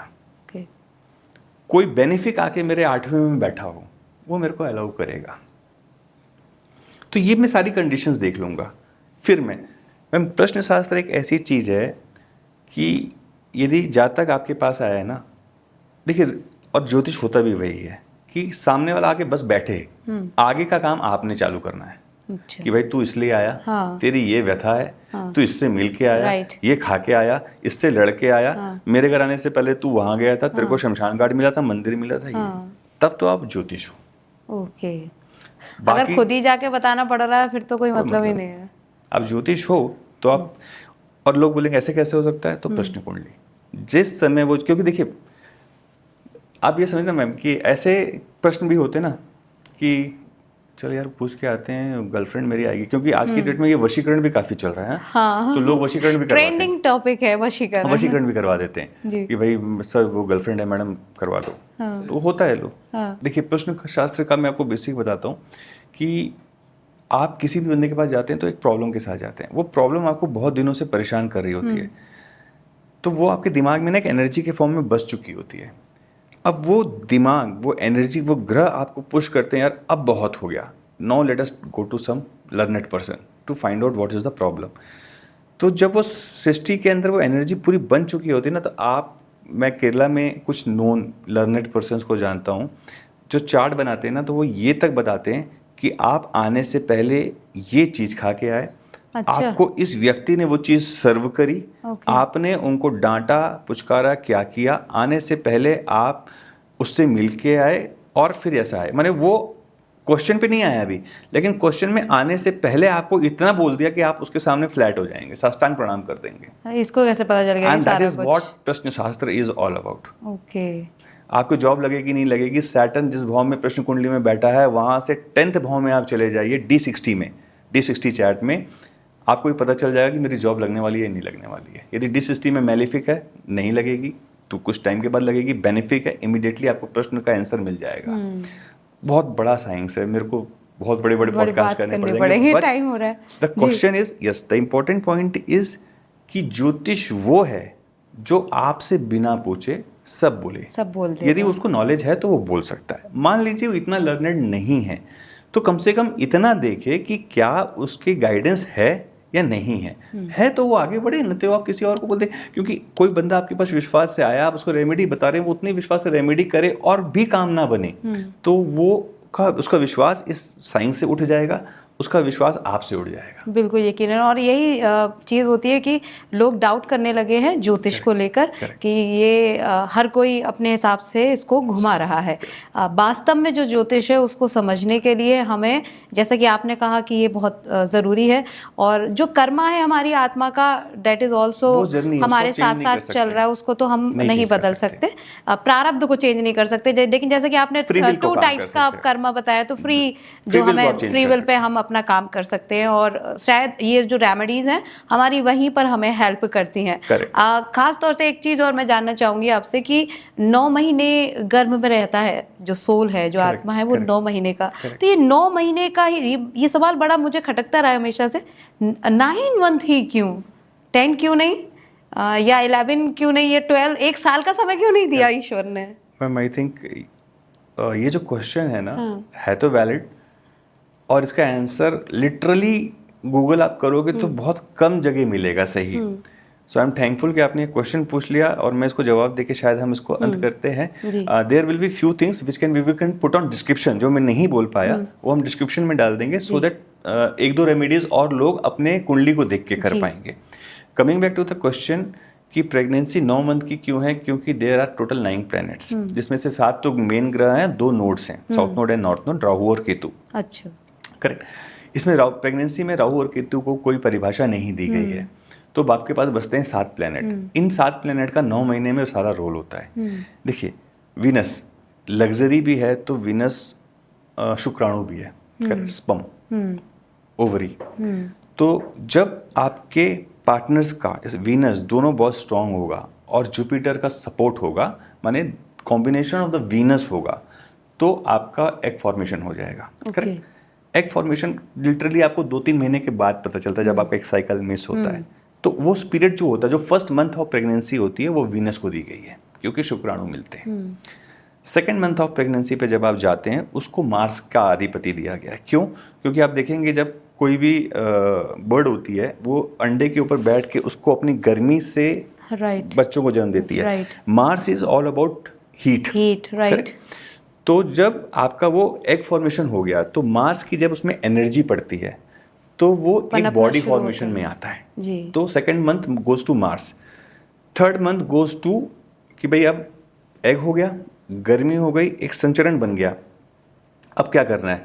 अब उसको हवा देनी है, सांसें देनी है। Jupiter, the planet of air, gaseous planet बोला जाता है ना, यहाँ पे आता है जुपिटर का अधिपति। वो उसमें एक जान फूकता है, सृष्टि, तेज, करेक्ट। जुपिटर, जब जुपिटर ने सब जान फूक दी, फिर वहाँ पे आते हैं सूर्य महाराज, बोन्स, हड्डी, हमारी जो हड्डी है सूर्य कारक है इसके, तो वो अपनी एनर्जी से बोन्स का डेवलपमेंट चालू करते हैं, टिश्यूज का डेवलपमेंट चालू करते हैं। जब वो इतना कर चुके होते हैं तो चंद्रमा पीछे नहीं रहते, तो सूर्य के बाद आते हैं चंद्रमा। आपका जो वॉर्म का फ्लूइड होता है, जिसके अंदर वो बच्चा पनप रहा होता है, उसमें एक ऐसा एम्बियंस बनाना जिससे वो अपनी तर्क शक्ति को बढ़ा सके, एक्टिविटी हो पाए, है ना, तो वो मून का काम है, मूवमेंट्स करना शुरू करते हैं। मूवमेंट मून का काम है। So we are now into 5th month. 6th month comes to Saturn, कि अब कर्मा डिसाइड करेंगे। ओके। माँ ने क्या किया, पिता ने क्या किया, तू क्या कर रहा था, यहाँ तेरे कर्मा सेट हो रहे हैं। सैटर्न, तो सैटर्न क्या करता है? ये तो सेट करता ही करता है, साथ में बाल, नेल्स, ये सैटर्न का कारक है। उसको बाल देता है, उसके नेल्स फॉर्मेशंस होते हैं, एक शेप ले रहा होता है वो, कि मैं काला दिखूंगा, गोरा दिखूंगा, वो सैटर्न है। सैटर्न दे दिया, अब आता है मरकुरी, राजकुमार, इंटेलेक्ट दे देता है कि तेरी बुद्धि कैसी होगी। इसके बाद अब आप 8वें में आ चुके हो, फिर आ जाता है मून, कि अब मैं चंचलता दूंगा, करवट कितनी मारेगा, पुश लेग कितने करेगा वॉर्म के अंदर, ये 9 मंथ हो गए। फिर 9 दिन, 9 महीने 9 दिन की प्रेगनेंसी होती है। ये 7 प्लैनेट एक एक दिन आके काम कर रहे होते हैं वापस से। इसके बाद यदि आगे प्रसव बढ़ता है, 10th मंथ में जाता है, तो सन को अधिपति दिया गया। अच्छा, ठीक है। अदरवाइज 9 मंथ 9 डेज में जनरली डिलीवरीज हो जाती हैं। तो यदि एक माँ को, एक कपल को ये चाहिए कि एक तेज पुत्र हो, तो उसे जो मैंने मंथ जैसे बताए, उस मंथ में उस प्लैनेट के हिसाब से काम करें, तो बच्चा अपने आप बिना सी सेक्शन के मुहूर्त निकाले बहुत अच्छे से होगा। और इसीलिए ये 9 मंथ की जो प्रेगनेंसी है वो डिसाइड की गई है ज्योतिष के हिसाब से। अगर प्लैनेट अपना एक काम करेगा अंदर। ओके। तो मतलब ग्रह नक्षत्र जो कुंडली में काम करते हैं वो तो करते ही हैं, लेकिन जब गर्भ में एक सोल आती है, उसके बाद से ही कनेक्टिविटी ग्रहों के साथ से हो जाती है। वो अंदर कर्म कर रहा है कि अपनी माँ को तू कितना परेशान करेगा, क्योंकि माओ को कभी कभी रातों को नींद नहीं आती, वो लात मार रहा है जी, उल्टी लग रहा है जी, ये सब प्लैनेट्स उसके प्लैनेट्स करवा रहे हैं कि भैया देख, मैं आने से पहले तेरे को परेशान कर रहा हूँ, अभी तो आने के बाद उत्पात मचाना है। बिल्कुल सर। तो this is all the blessing of the planets which are happening. तो आप यदि एक माँ अपने हर मंथ पे सिर्फ इन प्लैनेट्स पे काम करे, कि मंगल है तो हनुमान चालीसा पढ़ना चालू कर दे, सन है तो सूर्य को जल देना चालू कर दे, बुध है तो मैथ्स बनाए, जितना मैथ्स सॉल्व कर सके, जितना जीके पढ़ सके, ठीक है।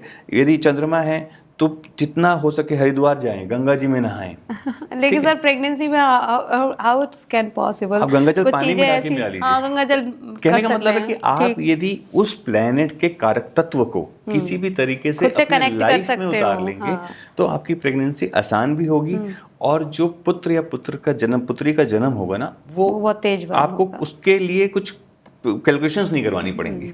सो बट ये हम नहीं फॉलो करते, हम नहीं कर रहे हैं ना आज की डेट में, तो हम ये सारी चीजें कहीं ना कहीं भूलते जा रहे हैं। विवरण है ही नहीं, कभी हम सोचते नहीं है 9 महीने ही क्यों। ये डेफिनेटली, तो वो आज जो ये सवाल है मेरे मन में था, इसका बहुत ही मतलब बहुत ही सुंदर उत्तर मिला है। डेफिनेटली हमारे जो व्यूअर्स सुन रहे हैं उनके लिए भी एक नई नॉलेज होगी है, और अगर इसको वो ध्यान में रखते हैं तो और अच्छा। जो भी आपने आज बताया है, उन सारी बातों के जरिए लोग अपनी जिंदगी में कुछ नए बदलाव ला पाएंगे। कोशिश है, होपफुली सो। हमारा क्योंकि पॉडकास्ट का एक ही मोटिव रहता है कि हम अपने कल्चर को समझ सकें, सनातन धर्म की खूबसूरती को समझ सके and not only because of remedies अपना काम करती हैं, लेकिन यदि हम रेमेडी नहीं भी कर रहे हैं तो बाई कर्मा, जैसा कि हमने शुरुआत से बात की कि जो कर्मा की जर्नी है हमारी वो अच्छी कैसे हो सकती है, क्योंकि सब कुछ उसी पे ही डिपेंड करता बस है। एक चीज़ वाइंड अप करने से पहले जोड़ना चाहूँगा कि आज की डेट में autism is a major problem. बच्चों में ऑटिज्म की बहुत ज़्यादा प्रॉब्लम है। ऑटिज्म का जो प्लैनेट रिस्पॉन्सिबल है वो है मरकुरी। ओके। और आप ये देखिएगा कि जो मरकुरी को जो मंथ दिया गया, माने it comes in the 7th month, क्योंकि सैटर्न के बाद आता है, फिर चंद्रमा वापस आता है। इस पॉइंट ऑफ टाइम पे ना 7वें 8वें महीने में महिला माँ जो होती है वो एकदम माने थक चुकी होती है, या तो वो अपने घर से दूसरे घर जा रही होती है या जो भी है, करेक्ट। तो यदि आप एटलीस्ट उस समय बहुत प्रोएक्टिव रहें और उसका काम करें, तो मैं ये गारंटी कर सकता हूँ कि कितना भी बुरा कर्मा होगा, because a child will be born on that day and hour, लेकिन फिर भी इस टाइप की प्रॉब्लम में वो बच्चा कभी नहीं जाए, नहीं फंसेगा। क्योंकि यदि आपने मरकुरी को उसी समय साध लिया तो आपको बाद में मरकुरी को साधने की जरूरत नहीं पड़ेगी। बेसिकली अभी हमारा एक और पॉडकास्ट हुआ था, उसमें भी हमारी बात ये कल कही थी, माता पिता की जिम्मेदारी है बच्चा अच्छा हो रहा है या गलत हो रहा है, तो ये माँ की जिम्मेदारी और ज़्यादा बढ़ जाती है जब वो गर्भ में ही सोल है। मेरी माँ मुझे सिखाती रही, या हमने अपने बड़ों से सीखा है कि जब गर्भवती हो तो वो उन्होंने मुझे स्पेशली जब मेरी प्रेगनेंसी आई थी तो मेरी माँ ने मुझे सबसे पहले यही ऑर्डर दिया था कि सुख सागर उठाओ और पहले महीने से लेकर आखिरी मंथ तक तुम्हें उस सुख सागर को पढ़ना है, रोज थोड़ा थोड़ा पढ़ना है। ऐसा नहीं है कि तुम उसको पढ़ के 5 महीने में खत्म कर दो, 1 महीने में खत्म, उसको थोड़ा थोड़ा रोज समझते हुए पढ़ना है और आखिर तक जानी चाहिए वो सुख सागर। तो ये जो छोटी छोटी चीजें जो हमारे बड़े हमें समझाते रहे हैं, ये कहीं ना कहीं इन सभी चीजों को कनेक्ट करती है। इसमें मैं आपने जैसे कहा कि हर चीज महिला पे ही, माँ पे ही लाके रोल दी गई, इसमें देखिए महिला का वाकई रोल ऐसा ही है पूरी सृष्टि में।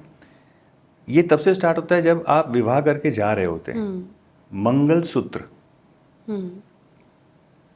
सूत्र माने बंधन हो गया, मंगल, ये मंगल वो मंगल नहीं है अच्छा वाला, ये मंगल प्लेनेट मंगल है कि भैया अपने दोनों अपने अपने गुस्से को कंट्रोल में रखना, तभी ये मंगल सूत्र काम करेगा। दूसरा, जब भी आप देखेंगे कि जब आपका माने विदाई हो रही होती है, लास्ट में एक एक्ट जरूर होता है, चाहे धर्म कोई भी हो, कि बिटिया अपने हाथों से चावल लेके पीछे फेंक के फिर आगे बढ़ती है। आपने कभी सोचा ये क्यों होता है? मैं रैप अप करता हूँ अपने इस पॉडकास्ट को। ये सिर्फ इसलिए होता है कि माँ बाबूजी जा तो रही हूँ, धन्य धान पीछे छोड़ के जा रही हूँ, अब उस घर में जाके वहां बनाऊंगी एक स्त्री बन के, वीनस बन के, लेकिन आपका बुद्ध बन के पीछे आपके धन्य धान को छोड़ के जा रही हूँ। आप यदि इन वैदिक चीज़ों के साइंस में समझ जाएंगे, मैं हर वीर को आपको गारंटी देता हूँ, आपको किसी ज्योतिष की जरूरत जिंदगी में नहीं पड़ेगी, कभी नहीं पड़ेगी। और एक चीज़ याद रख लीजिए, यदि आपके पास कोई भी गुरु है, ये पॉडकास्ट वाले गुरु नहीं, मीडिया इन्फ्लुएंसर्स नहीं, ठीक है, जो सो कॉल्ड अपने आप को गुरु कहते हैं, ये गुरु नहीं, क्योंकि जैसे मैंने आपको कहा ना कि ज्योतिष हम नहीं चूज कर सकते, ज्योतिष हमको चुनती है कि क्या ये पढ़ सकता है, क्या ये ज्योतिष बन सकता है, तो ज्योतिष हमको चुनती है, ना हम ज्योतिष को चुनते हैं। वैसे ही गुरु आप नहीं चूज कर सकते, गुरु आपको चूज करेगा। यहीं पे डिफरेंस था राम और रावण में। रावण हमेशा कहता था शिव मेरा गुरु है, और राम को उनके गुरु ने दशरथ महाराज से मांगा था, इसलिए राम राम हो गए और रावण रावण हो गया। अगेन रैप अप करने से पहले मेरे गुरु का जो टैग लाइन है कि गुरु वाक्यम सत्य प्रमाणम शिखर दर्शनम पापनाशम, आप ये दोनों लाइन को फॉलो कीजिए, आपको कभी किसी मुकेश की XYZ की ABC की जरूरत नहीं पड़ेगी। चलिए sir, thank you so much इतनी सारी अच्छी अच्छी बातें बताने के लिए। Thank you. तो आज हमने जाना कि लाइफ में छोटी छोटी बातें रेमेडीज से देखो नहीं बदली जा सकती, जो कर्मा है वो फिक्स है, वो तो होकर रहेगा, लेकिन जैसा कि सर ने बताया प्रारब्ध हम नहीं बदल सकते, लेकिन एक वाइल्ड कार्ड एंट्री का कार्ड आपकी लाइफ में हमेशा रहता है जो ईश्वर आपको देता है। वहाँ पर आपकी रेमेडीज, वहाँ पर आपके अच्छे कर्मा आपकी हेल्प करते हैं। सैटर्न से डरने की ज़रूरत नहीं, मैं हमेशा कहती हूँ, क्योंकि शनि आपका कर्मा ही देख रहा होता है। आप अच्छा करोगे अच्छा ही मिलेगा, जैसे कहते हैं ना, अच्छा सोचो अच्छा होगा, आज नहीं तो कल होगा। ये मेरे एक रिश्तेदार, मेरे एक अपने जानकार हैं, वो हमेशा यही बात बोलते हैं और इस चीज़ को आप लोग भी फॉलो करके देखिए। आज का पॉडकास्ट पसंद आया है तो इसको जल्दी से लाइक कर दीजिए, ज़्यादा से ज़्यादा लोगों तक इसको शेयर कर दीजिए ताकि लोगों को समझ आए कि एस्ट्रोलॉजी आखिर है क्या, इसको हम समझें कैसे, बारीकी को हम कैसे जानें। फिलहाल अगर चैनल को सब्सक्राइब नहीं किया है तो जल्दी से कर लो। एक और नए पॉडकास्ट में जल्दी से मिलने आऊँगी। अभी जा रही हूँ, फिर से वही कहूँगी, खुश रहो, मस्त रहो, खुद से प्यार करते रहो और कहते रहो थैंक यू, राधे।